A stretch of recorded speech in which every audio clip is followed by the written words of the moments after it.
It's amazing what you see when you stay around the pit lane for a bit. This is the Red Bull #1 mechanic Ole Schack on the right-hand side, demonstrating to two chaps from the FIA, scrutineers from the FIA's technical department, exactly how they do it.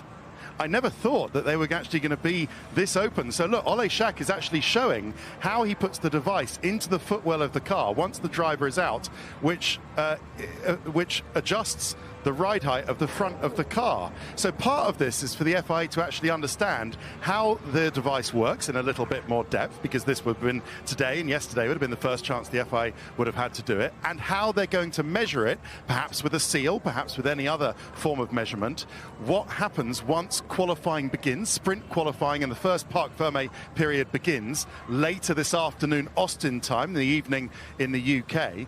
That's when Parc Ferme begins, and the FIA need to understand, well, how are we going to measure whether you're not changing the floor in Parc Ferme as the allegations have been against you? So they need to understand, first of all, how the system works. And this is how the system works. And this is fact. I could watch this all day, Simon, because Ole Schack, who is the man who knows, and you know, Ole has been with the Red Bull Racing. He is a loyal servant of Red Bull Racing. He's been with them since the beginning. So if anyone knows, then Ole knows on the right-hand side, and he's just demonstrated with the help of those tools that you were just seeing. And I think we're just getting one of the senior mechanics at Red Bull just coming in to sort of block our cameras. I still can't quite believe we're actually watching it being demonstrated, how it is that they use this device to affect and change the front ride height of this Red Bull.